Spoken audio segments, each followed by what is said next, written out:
Hello বন্ধুরা, কেমন আছেন? আশা করছি খুব ভালো আছেন। তো চলে আসলাম আবারও একটা নতুন ভিডিও নিয়ে। বন্ধুরা, আজকের ভিডিও বিষয়টা হলো একবারে যারা নতুন আছেন, তো একটা প্রশ্ন অনেকে আমাকে করেছেন কমেন্ট বক্সে, আমি দেখতে পাই এই প্রশ্নটা। ইনস্টাগ্রামে অনেকে করেছেন, তো অবশ্যই ইনস্টাগ্রামে অবশ্যই ফলো করবেন। আমি বুঝিয়ে দিয়েছি অনেক কাকু, ইনস্টাগ্রামে অবশ্যই ফলো করবেন আমাকে। এই ইনস্টাগ্রাম আইডি দেওয়া আছে, সেম নাম রয়েছে। আপনারা ইনস্টাগ্রামে সার্চ করে ওখানে ফলো করে মেসেজ করতে পারেন কোনো যদি প্রশ্ন থাকে বাইক রিলেটিভ। যাই হোক, মেন যে ভিডিও বিষয়টা সেটা হলো কি, যে আমরা যখন উচ্চ গতিতে যাবো, আমরা তো জানি যে আমরা যখন বাইক নিয়ে বের হবো তখন আমাদের প্রথমে ফুল ক্লাচ করে গিয়ার দিয়ে আমাদের বাইকটাকে বের করতে হবে। এবার ব্যাপার হলো, যারা নতুন একেবারে বিগিনার তাদের এই বিষয়টা মাথায় আছে, ঠিক আছে? যারা অনেকদিন থেকে চলে তারা জানেই।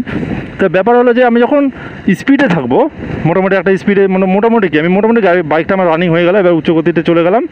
সেই সময় কি আমার বাইকের হচ্ছে ক্লাচটা কি সেম ওরকম গিয়ার দেওয়ার সময়, এক কথা আমি বলে দিচ্ছি আপনার ভালো মতো, যে আমি যখন উচ্চ গতিতে থাকবো, আমি উচ্চ গতিতেও কি আমাকে সেম হচ্ছে ক্লাচটাকে আস্তে আস্তে ছাড়তে হবে গিয়ার দেওয়ার পরে?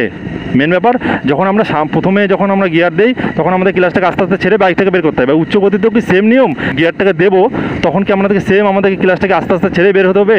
এটাই হলো মেন বিষয়। দেখুন, এই বিষয়ে একটা কথা বলতে চাই, যে দেখুন, যখন আপনারা স্লোতে আছেন, মানে হচ্ছে 1 নম্বর গিয়ারে আছেন, 1 নম্বর গিয়ার শুধু, যখন বাইকটা একেবারে আপনাদের স্টপ রয়েছে, আমি একবার প্র্যাকটিক্যালি দেখাই তাহলে আপনারা ভালো বুঝবেন। আমার বাইকটা এখন 1 নম্বর গিয়ারে আছে। তো বাইক আমার একবার স্টার্টটা বন্ধ করে দিলাম। তো বাইক আমার স্টার্ট বন্ধ আছে। এবার আমার হলো বাইকটা আমি এখন নিউট্রালে রাখলাম, নিউট্রাল বাদি, নিউট্রাল রাখলাম, স্টার্ট দিলাম, স্টার্ট দেওয়া হলো। এবার আমি ক্লাচ প্রেস করলাম, 1 নম্বর গিয়ারে দিয়ে দিলাম। দেওয়ার পর আমাদের কী করতে হয়? অ্যাক্সিলেটারটাকে ধীরে ধীরে ছাড়তে হয় এবং ক্লাচটাকে আমাদের ধীরে ধীরে আমাদের হচ্ছে ছাড়তে হয়, ঠিক আছে? অ্যাক্সিলেটার টানতে হয়, ছাড়তে হয়, তাহলে আমাদের কিন্তু বাইকটা ধীরে ধীরে যেতে থাকে।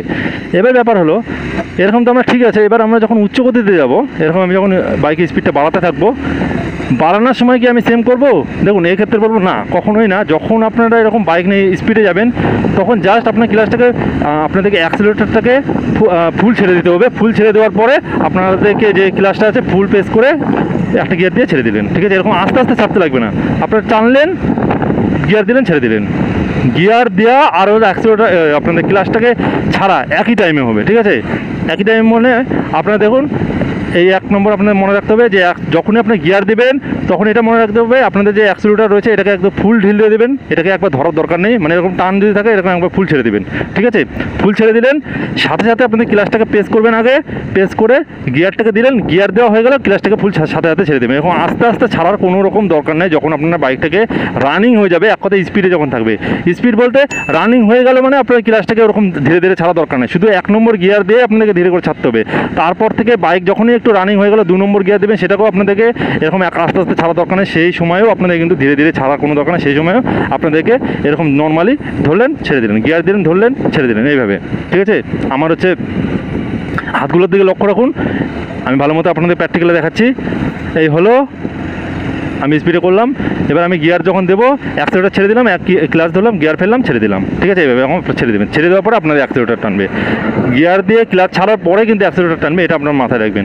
তো ছোট্ট একটা ভিডিও আপনাদের আশা করি বুঝাতে পারলাম। তো এই জিনিসটা অনেকের জানা ছিল না, যারা নতুন আছে এটা অনেক সময় কনফিউজ হয়ে যায়, সেই জন্য ভিডিওটা বানালাম। তো আশা করি আপনাদের কাজে লাগবে ভিডিওটা। ভালো লাগলে একটা লাইক করবেন, যারা নতুন বন্ধু আছেন সাবস্ক্রাইব করে রাখবেন, আর অবশ্যই ইনস্টাগ্রামে যারা ফলো করেনি ফলো করে দেবেন। তো আজকে মতো এতটুকু, সবাই ভালো থাকবেন, সুস্থ থাকবেন।